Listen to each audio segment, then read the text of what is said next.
L'amour, c'est beau. Mais les factures, elles, s'en foutent de ton romantisme. Tu peux bien être en train de regarder un coucher de soleil, main dans la main, quand le loyer grimpe ou que la facture d'hydro arrive. La magie se transforme vite en long silence autour de la table. Parce que aussi cliché que ça puisse paraître, ça détruit des couples. Et je vais t'expliquer pourquoi. Les visions financières, c'est un peu comme des religions. Chaque couple a sa propre foi économique. Et bien que je suis célibataire, dans cette vidéo, je vais quand même te dire comment moi, je gère les dépenses quand je suis en couple. Alors juste pour ça, je pense que ça mérite que tu likes la vidéo.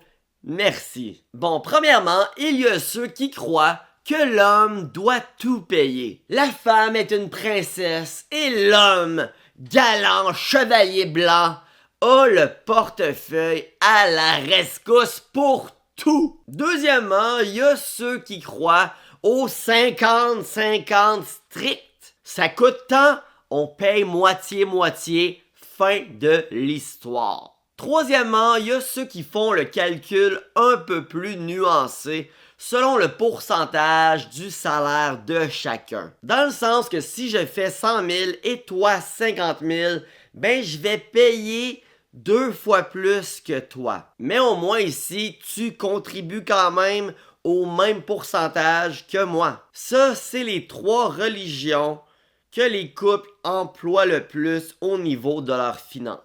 Mais au final, quand 2 croyances opposées se rencontrent, c'est rarement l'amour qui gagne. Et combien de fois j'ai vu et t'as vu des gars qui payaient tout, convaincus que c'est leur rôle. Et au début, ça flatte peut-être l'ego. Ça donne l'impression d'être le loup alpha qui protège sa meute. Mais après quelques mois, quand la relation s'effrite, tu réalises que ton portefeuille a pris plus de coups que ton cœur. Et t'as aussi de l'autre côté des filles qui se font manipuler émotionnellement par des gars puis qui payent tout pour le gars. On va se dire les vraies affaires, là. En 2025, on n'est plus dans les années 50. Les femmes travaillent, investissent et parfois gagnent plus que leur chum. Alors pourquoi certains gars continuent de penser que de payer 100%, c'est une preuve d'amour? À mes yeux, il y a un seul contexte où ça fait du sens. Quand la femme est mère à la maison. Ou même pas besoin d'être mère, là, juste femme au foyer. Parce que là, elle contribue différemment, mais elle contribue. Si elle est mère, ben, elle investit son temps dans les enfants, sinon elle investit son temps dans la maison, la stabilité du couple, son homme, etc. là. Mais si les deux travaillent, les deux génèrent des revenus, je ne vois aucune raison logique pour que l'homme assume tout. C'est une question d'équilibre, de respect et de lucidité, de gros bon sens. Et quand il y a juste une personne dans la relation qui contribue, ben il crée un déséquilibre de pouvoir dans la relation. Et tôt ou tard, ça explose. Et je sais que c'est plate, mais soyons honnêtes, la majorité des couples aujourd'hui, c'est temporaire. Le taux de rupture est hallucinant. Le taux d'adultère est également hallucinant. Alors imagine, tu payes tout pendant des années et un jour tu te fais domper, voire même tromper. Tu réalises que t'as pas seulement perdu ton couple, t'as aussi financé le confort d'une personne qui est partie avec ses valises et tes économies. C'est pour ça que je dis souvent, ne mets pas ton cœur dans une relation au point d'y laisser ton jugement financier. Parce que trop de gens se font avoir. Ils donnent sans compter, convaincus que ça prouve leur amour. Alors qu'en réalité, ça prouve juste qu'ils ont peur de perdre l'autre et ça prouve également leur naïveté. L'argent révèle les vraies intentions souvent. Et, en même temps, il peut brouiller les motivations. Quand tu payes tout, tu finis par te poser la question que tout le monde déteste se poser. Est-ce que ma blonde, elle reste dans la relation vraiment pour moi?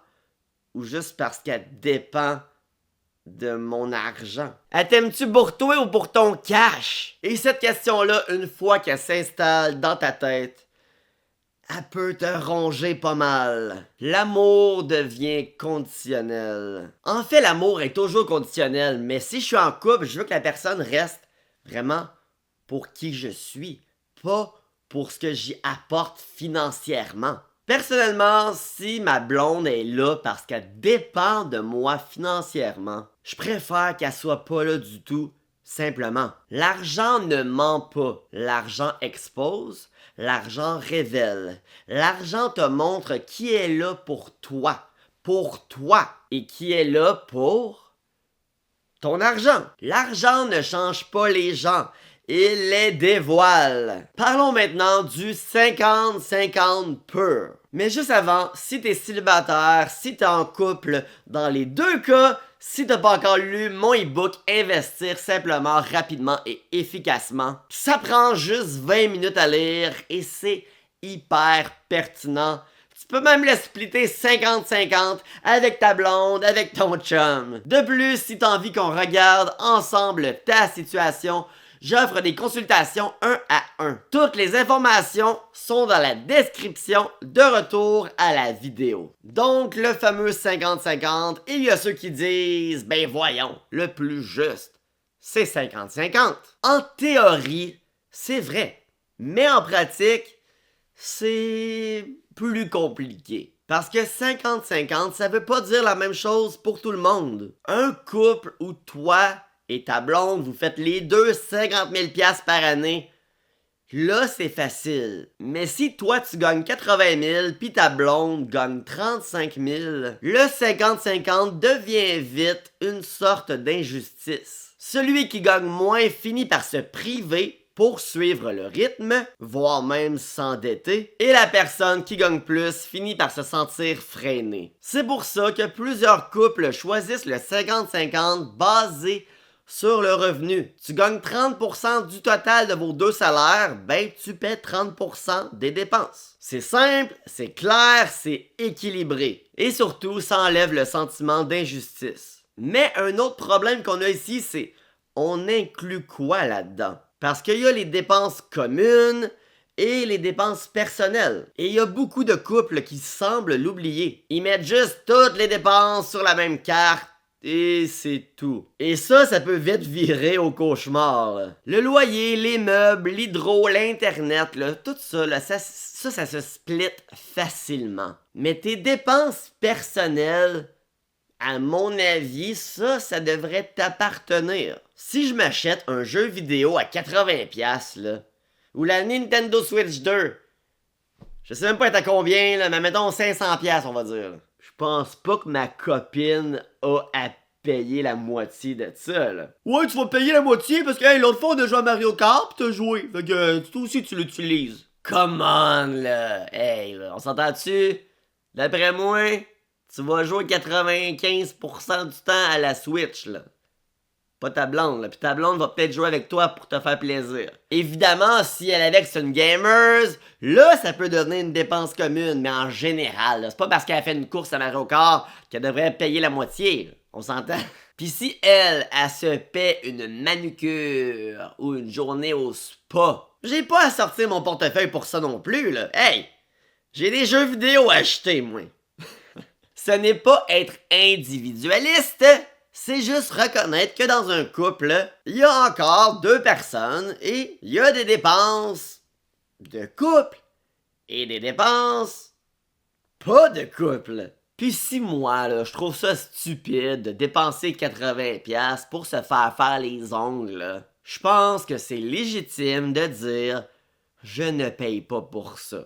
Et c'est ça la base d'un couple mature, être ensemble sans tout fusionner. Le plus gros problème des couples aujourd'hui, là, financièrement, là, et faites pause sur la vidéo, fais pause là, écris-moi dans les commentaires c'est quoi ton avis, le plus gros problème financier des couples aujourd'hui. Écris ça, c'est fait.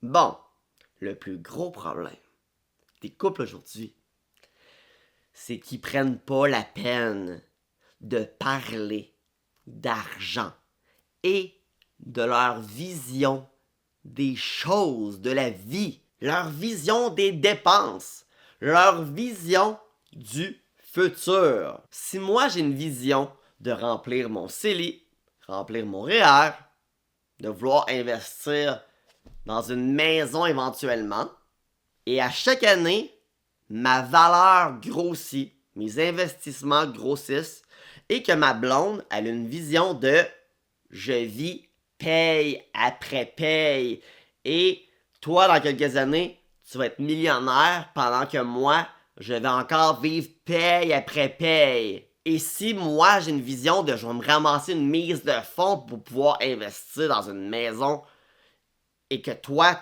t'es incapable d'économiser pour une mise de fonds, ça va être difficile de venir vraiment faire fonctionner cette relation-là. Parce que pendant que moi, je vais faire des sacrifices pour mon futur, à chaque fois que je vais devoir, toi, faire une dépense que je considère stupide, et que tu t'endettes, et que tu n'investis pas, et que tu restes au même stade financier d'année en année, je vais juste t'en vouloir de plus en plus.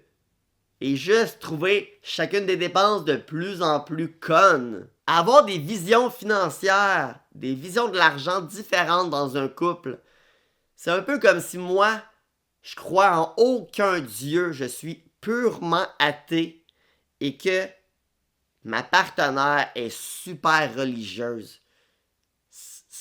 Ou une autre métaphore, là, si moi je crois zéro à toute l'astrologie, puis que ma blonde est super dans l'astrologie, ça va créer des frictions. On n'a pas la même vision. C'est trop éloigné, ça va juste briser. On n'a pas à être pareil. Surtout, elle peut avoir ses hobbies, je peux avoir mes propres hobbies, mais il faut quand même qu'on aille certains éléments en commun sur notre vision globale de la vie. Et la solution au problème que j'ai nommé, c'est de s'asseoir et d'en parler. Et d'être honnête, là. Parce qu'au final, le vrai problème, là, ce n'est pas l'argent. C'est le silence autour de l'argent. Les couples en parlent pas. Ils évitent le sujet comme si c'était gênant, tabou ou pas romantique. Mais la vérité, c'est que l'argent, là, c'est le miroir de tes valeurs. Parler d'argent, c'est parler de tes priorités, de ta vision de la vie, de ton rapport au contrôle, à la liberté. Quand tu refuses d'en parler, tu refuses de te montrer tel que tu es. Et c'est là que les malentendus s'accumulent jusqu'à ce que le compte de banque devienne une bombe à retardement. Bon, j'espère que tu as liké la vidéo au début parce que je t'avais promis que j'allais te parler de comment moi, vraiment moi, là, comment je gère l'argent en couple. Parce que bien que je suis célibataire, j'ai été en couple dans ma vie à plusieurs reprises pendant quelques années. Et je dois avouer que l'argent a souvent été une source de problème parce que je suis quelqu'un d'économe, je suis quelqu'un qui veut investir, je suis quelqu'un qui à chaque année, ma valeur grossit. Et je trouve ça difficile, on dirait, de trouver une personne qui est comme ça. Une personne qui va justement dépenser intelligemment et réfléchir à 2 fois, 3 fois avant de pitcher son argent par les fenêtres. Bon, tu vas voir, ma vision est simple, mais pas toujours populaire. Ok, on commence par dire que à moins qu'un jour j'ai un enfant avec une femme qui veut être mère au foyer, ben je vais jamais tout payer dans la relation. Ça, c'est hors de question. Je vais toujours splitter les dépenses communes avec ma copine. Parce que, comme j'ai dit, si elle gagne des revenus, là, pas son esclave, moi, là. Ça change pas que dans mes dernières relations, si on prendrait en compte qui a dépensé le plus, je considère que je dépense toujours plus. Au final, ce qui me tient à cœur, c'est de voir que l'autre personne contribue à la relation et de savoir que la personne n'est pas avec moi pour mon argent. Parce que si c'est le cas, elle n'a pas une bonne stratégie parce qu'elle serait mieux d'aller chercher quelqu'un qui va tout dépenser stupidement pour elle parce qu'on sait très bien qu'il y a énormément de gars sur le marché qui sont prêts à faire ça.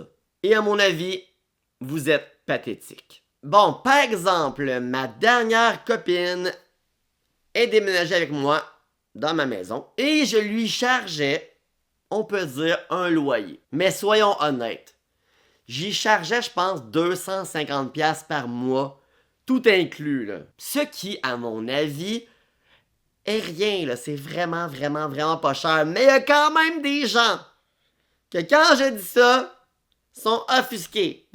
Tu charges un loyer à ta blonde. Hey, j'ai mis une mise de fonds, j'ai une hypothèque, j'ai de l'hydro, j'ai des taxes. Pourquoi est-ce qu'une personne habiterait avec moi et que je lui chargerais 0$ alors que ça me coûtait des sacrifices, des efforts et que ça me coûte encore de l'argent? Là, il y a des gens qui vont dire « Ok, mais pourquoi alors tu ne splits pas vraiment la maison avec elle? » Pour que je split vraiment la maison avec une copine, faudrait que j'achète avec elle. Parce que c'est zéro juste dans ton exemple de dire « Ok, tu deviens ma blonde demain matin. » Et tous les efforts que j'ai mis dans mon passé, là, voilà. Tu peux prendre la moitié. Non. Cette maison-là, que j'ai mis une mise de fonds, que j'ai rénovée, entretenue, c'est mon investissement, mes paiements, mes risques, et ça aura jamais rien à voir avec une future partenaire. Si je me trouve une blonde et qu'elle a envie, qu'elle a de l'argent justement pour avoir une mise de fonds pour une maison ou autre, là, ça va me faire plaisir d'acheter avec elle une nouvelle propriété, déménager avec elle à cet endroit-là, et moi, je vais continuer d'avoir ce duplex comme investissement avec des locataires dans les deux endroits du duplex. Donc oui, tout ça pour dire que je trouve ça normal que si quelqu'un habite avec moi, que la personne contribue un minimum. Comme j'ai dit, là, c'était genre 250$ par mois. Ça compte l'hydro, ça compte l'internet, là. Ça compte le toit, les taxes, tout ça, là. C'est rien. Je considère même que c'est un cadeau. Et que je considère même que j'ai beaucoup de générosité de faire ça. Mais c'est pas la vision de tout le monde.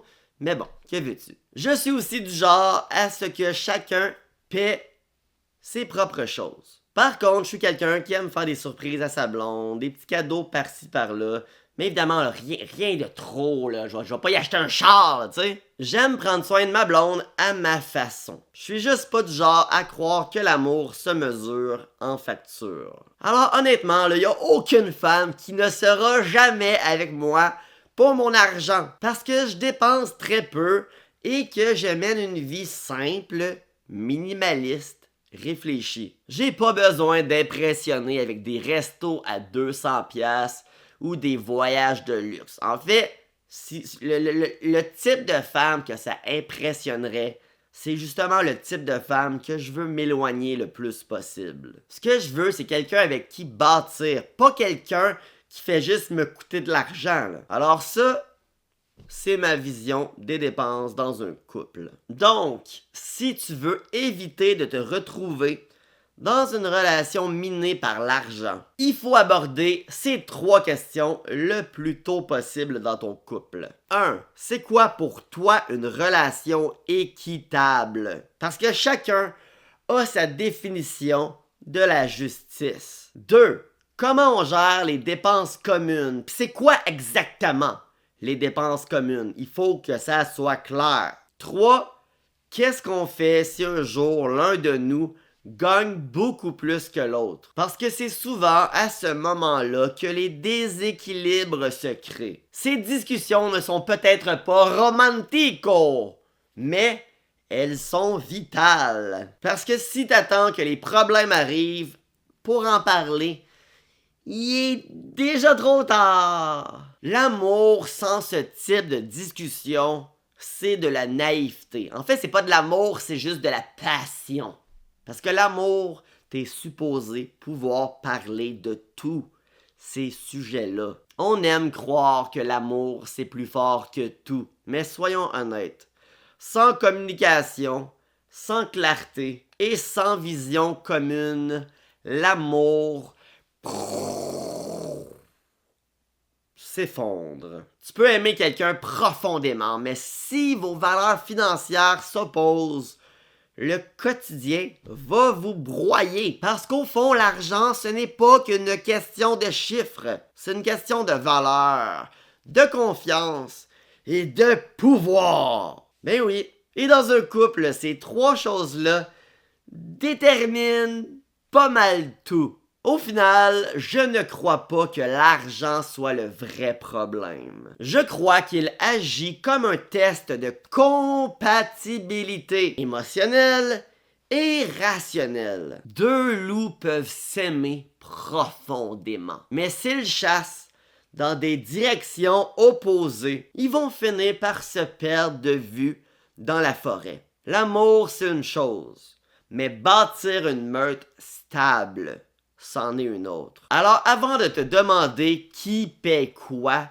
demande-toi plutôt, est-ce qu'on voit la vie à peu près de la même façon? Parce qu'à la fin, ce n'est pas l'argent qui détruit les couples, c'est le manque de communication et la peur d'être honnête sur ce qu'on veut vraiment.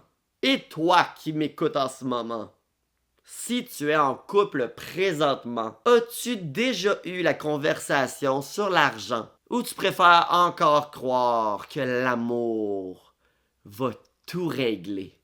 Aïe, t'as écouté la vidéo jusqu'au bout, un gros merci, j'espère que t'as liké, que t'es abonné également à la chaîne, et si tu veux voir d'autres vidéos, le YouTube t'en présente deux en ce moment, selon ton algorithme, c'est deux vidéos que tu devrais absolument regarder, alors go, c'est le moment de cliquer, moi je cliquerai sur elle, toi, ou elle, une des deux, choisis, mais go. Sur ce, je vous souhaite à tous et toutes une excellente fin de journée.